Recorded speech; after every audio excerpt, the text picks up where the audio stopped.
Barbara Palko. As I mentioned before, I am a retired educator from Charles County Public Schools. Spent 35 years in the school system, 20 years in the classroom, and 15 right here at the Starkey building upstairs in the Department of Instruction. I have to tell you that when I graduated from undergrad in 1975, and I started teaching, I found that I had a deficiency as far as that education was concerned, in that we didn't have any education or special education courses or background or anything that we took before we graduated. So I found that to make myself a better teacher, that when I went to start for my master's degree, I decided that I would earn my master's degree in early childhood special education. I figured that would make me a much better teacher. It would make me be able to teach all students. At the time, this county had 3% of our population were special ed students, and now it's 10.1%. And I have found that things happen for a reason, and I earned that master's degree with a special education emphasis. My niece, her name is Stephanie, was identified with a short memory deficit a while back.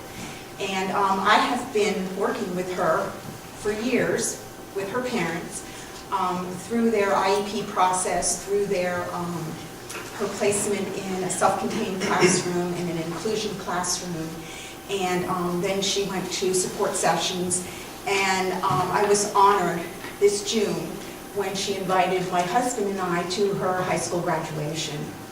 And as she walked across that stage, we were so proud of her, and she even won a scholarship.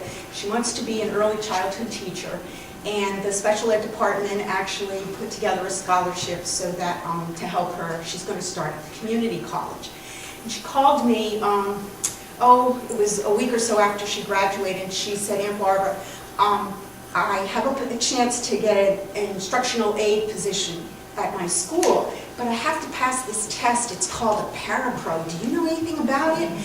And fortunately, through my career with Charles County Public Schools, I happened to be the CTE coordinator before I retired. Well, part of our TAM program, which is Teacher Academy of Maryland, the seniors, they take the Parapro exam.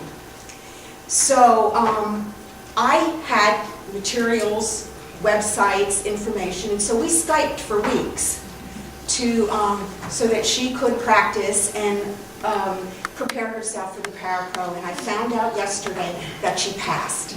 And she's so excited, and she's so proud of herself, and so now she's going to apply for an instructional aid position.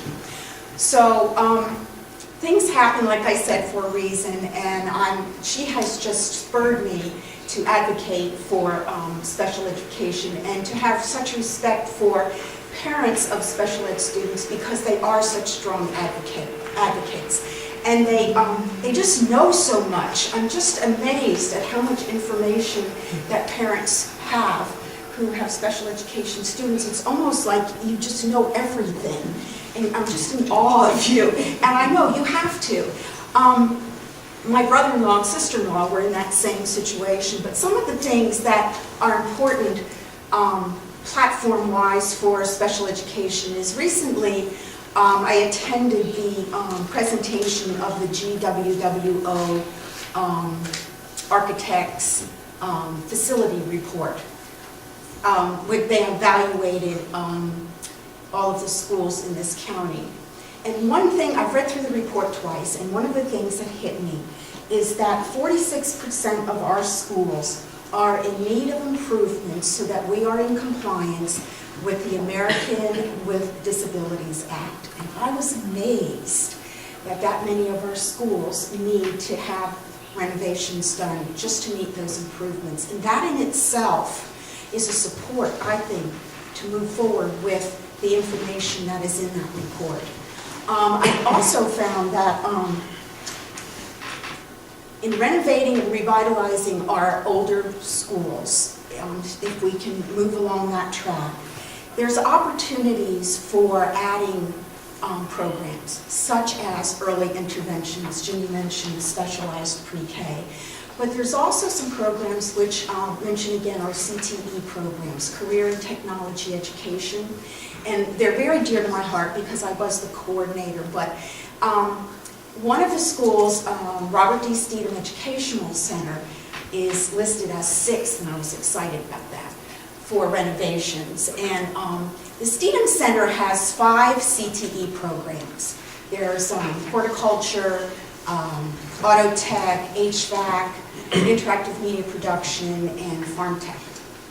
And this summer, the horticulture program sponsored Ag in the Classroom. They hosted it for teachers around the state. And I was invited as the retired CTE coordinator, so I went. And that particular day, it was a week-long workshop. That particular day, a student arrived or showed up to thank his former teacher, Mr. Olson, for getting him through high school. And I had a conversation with the young man. He was just a wonderful young man. He said that the reason he got through high school was because of horticulture, that he had an IEP and he struggled. And although his parents helped him and he worked really hard, school was hard for him. And so by getting involved in the horticulture program, he just found that he fit. He had something that he could, felt that he could do in the future. And so he was excited because he has a job with a lawn company right here in the county, and he wanted to come back and thank Mr. Olson, and I just happened to be there that day, and it was just a wonderful experience. So I'd like to see our CTE programs expanded at Steedham, if that's at all possible during the renovations.